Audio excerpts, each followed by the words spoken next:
really had a wonderful time. I learned a lot of things about how to achieve generational wealth. Wealth creation. Ability to see. We should always see opportunities in chaos. One of the quotes that stood out from Pius is that rest is a true indicator of achieving success in life. Hey, that one caught me by surprise.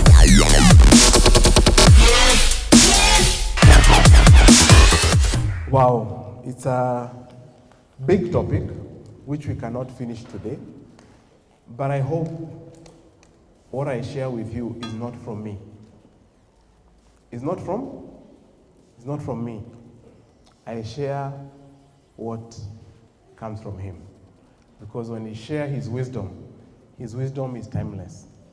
I'm reminded of Proverbs chapter 8, verse 17 to 21. Now this is the thing, me ndakujanga na scriptures pia, eh? It says, I love those who love me. Tell your neighbor, I love those who love me. And those who seek me diligently will find me. Riches and honor are with me. Enduring riches and righteousness. My fruit is better than gold, and my revenues than choice silver. I traverse the way of righteousness in the midst of the paths of justice, that I may cause those who love me to inherit wealth and fill them with treasures. Who loves that? Ish. Tell your neighbor, Ish. I was given a challenge to memorize Proverbs 8. And I took it, but I did not know what I committed to. It took me 2 years, every day. And I think the first 1 year I never understood it. Until one day, it clicked in me. The whole Proverbs 8 is about the Spirit of God. Because the Spirit of God is what carries what? Wisdom, isn't it? Eh? So because I know all of you are here because you want to create wealth. There's one key. It is what? Wisdom. And wisdom comes from God. Someone asked Steve Ballmer, the former CEO of Microsoft, and he's also the 10th, if not the 9th, most wealthy person in the world. If you would sum up wealth in one word, what would it be? And Steve Ballmer did not mince his word. He said, creativity. Tell your neighbor, creativity. If you want to become wealthy, you must be creating something. Are we together? If you look at the richest 10 people in the world, Elon Musk created what? Tesla, isn't it? Facebook was created by who? Mark, isn't it? All of them have one thing in common. They created something, isn't it? And as I was pondering over this, I was asking myself, what if there was no Tesla? Would the world miss something? Without Tesla, the world's journey towards sustainable energy and electric vehicles would have lost its most passionate trailblazer. One man. His company is worth $210 billion.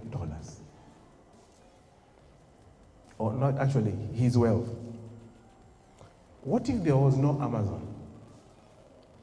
How many people here have shopped in Amazon? Many people. Without Amazon, the magic of instant shopping and seamless global logistics would have taken much longer to transform our everyday lives. How many people here are on Facebook?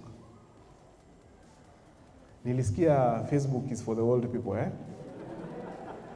So the moment I had that, I went to Instagram. I'm rebelling my age. So if you want to find me, don't find me on Facebook. That is the pyres of before, the older pyres. Now I'm in Instagram. Without Facebook, the connections that bring us closer across the globe and the evolution of digital community would have unfolded differently. One man. And because of that, Mark Zuckerberg is now worth $176 billion. He created something. How many people use Microsoft products? Laptop? Who created that? Bill Gates, isn't it, eh? So I imagine, what if we didn't have Microsoft? Without Microsoft, the empowerment of people and businesses through personal computing and standardized software would have been a much slower revolution. Before, computers used to fill a whole room, eh? Because of Microsoft, now we have gadgets we even have laptops. Google, the biggest search engine in the world. Someone created Google. That's Larry Page. Without Google, our ability to instantly access and organize the world's knowledge would have been a far less wondrous reality.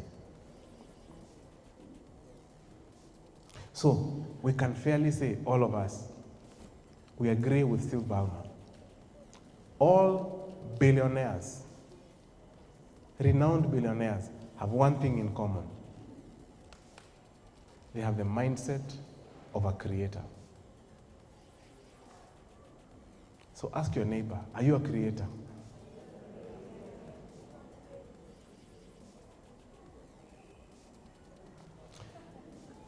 They create opportunities, they don't stumble on them.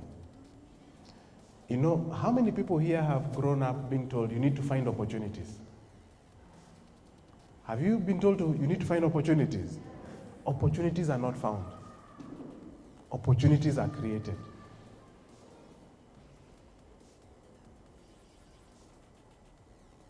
So, I know because I'm standing between you and your lunch, I'm going to give you 3 unique abilities of world creators. 3 unique abilities of world creators.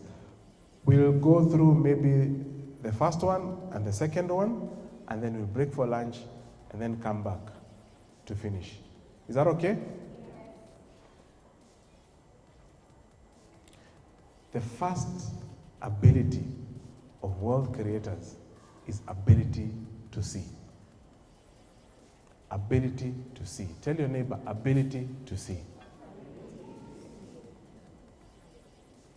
Every life-altering opportunity is born from the womb of darkness, chaos, and void. I repeat that.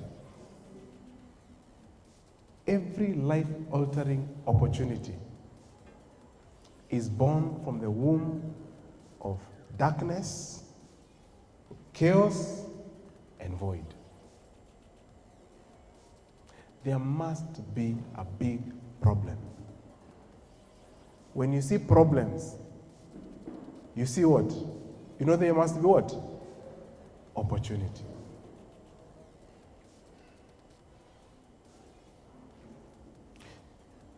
I understand that 50% of our population is 15 years and below. 50%. Now, I want you to think about this. Another 20 years, they will all be working, right? Where will they live? What will they eat? Where will they take their kids to school? If you think about 20 years from now and you start preparing for this 50% of the population, you will create wealth for multiple generations.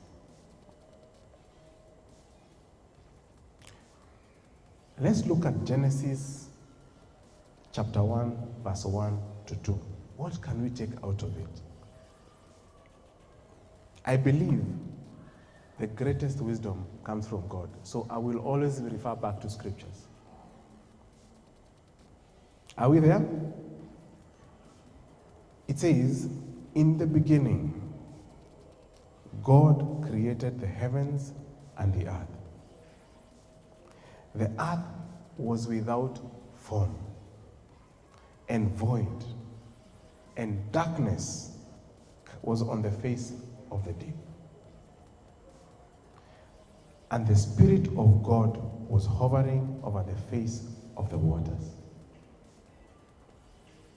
Now, let me highlight some phrases here. First, it says, in the beginning. What was there in the beginning? The earth was without what? When something is without form is what? It's chaos, isn't it? The earth was without form and void, and darkness was on the face of the deep. That's the second thing I want to highlight. The third thing I want to highlight that you don't want to miss, you probably have read these scriptures 100 times, but you not realize, is that the Spirit of God was hovering on the face of the waters. You need to imagine the word hovering. You know, when something is hovering around us, it's hovering, isn't it? What happens when an ego is hovering? It's always seeking, isn't it? Isn't it? So, it was not idle hovering. It was hovering over this darkness, this void, this chaos, this without form. So, the starting point of creation is always chaos. It is from the disarray that order and innovation emerge. I repeat that. The starting point of creation is always chaos. It is from the disarray that order and innovation emerge. When one hovers over chaos long enough, seeking for answers, their vision begins to transform. Are we together? They begin to see opportunities, uncover possibilities, and reveal hidden beauty. An order within the disorder. I know I'm saying very deep things here. That's why I'm repeating. When one hovers over chaos long enough, searching for answers, their vision begins to transform. You start seeing things. You start seeing things that you were not seeing before. They begin to see opportunities. They begin to uncover possibilities and reveal hidden beauty and order within the disorder. So when the Spirit of God was hovering over the void, over the darkness, over the waters, what was God seeing?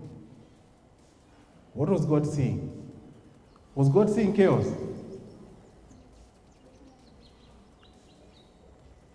No. God was seeing light. He was seeing day and night. God was seeing sky. He was seeing heavens. God was seeing land and seas. God was seeing sun, moon, and stars. God was seeing creatures of the sea and birds of the air. And he also saw land animals. And then he saw humans. All this was in the Spirit. There are two births all the time. The first birth is in the Spirit. Before you see anything in the physical, it's first of all birth in the Spirit. It's a mystery, the mystery of the womb. Have you ever asked yourself, what if we used to wake up in the morning as husband and wife and we discover we have a child? Why does it take 9 months? Have you ever pondered over that? I think people would get depression. I think people would die. The world will be chaotic. The 9 months that you carry that child, you also, it's a spiritual birthing thing before you see them in the physical. Have you ever imagined if a child could cry in their mother's womb and you can hear the cry? Have you ever imagined? How come kids don't cry when they're in the womb? How come we don't hear their cries even if they do cry? The wisdom of God.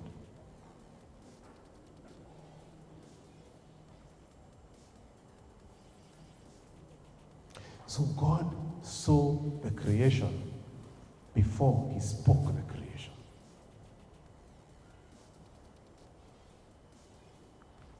Jeff Bezos saw a distribution platform, the greatest distribution platform in the world before it came to be.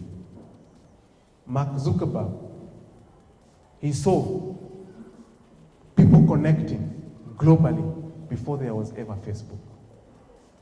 And today, there is something that Elon Musk is seeing that he's still birthing.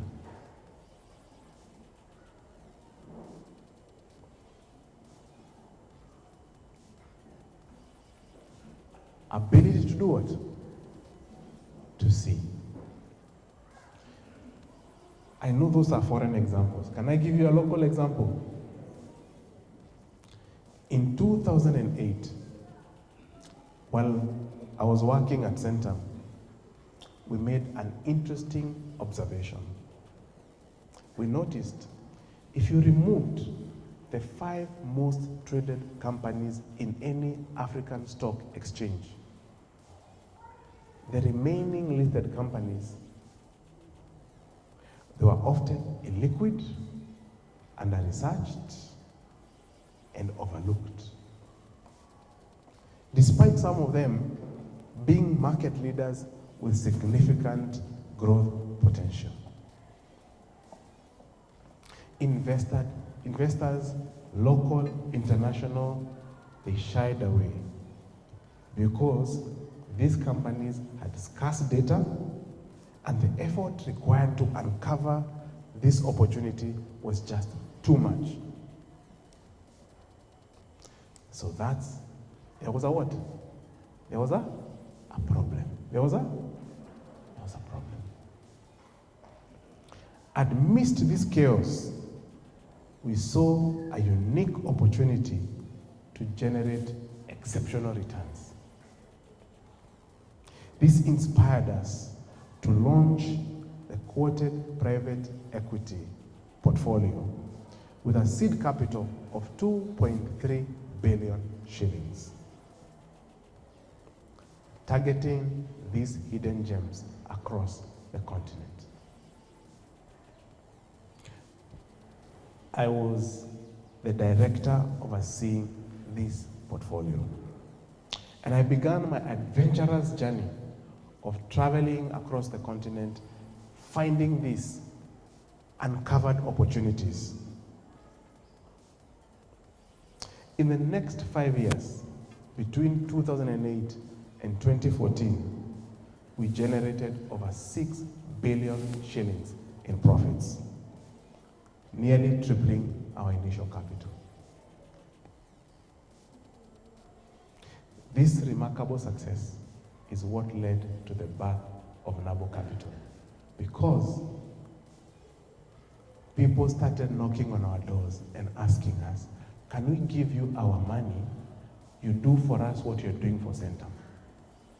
And we couldn't do that in Centum because that's a listed company and we cannot receive money from investors.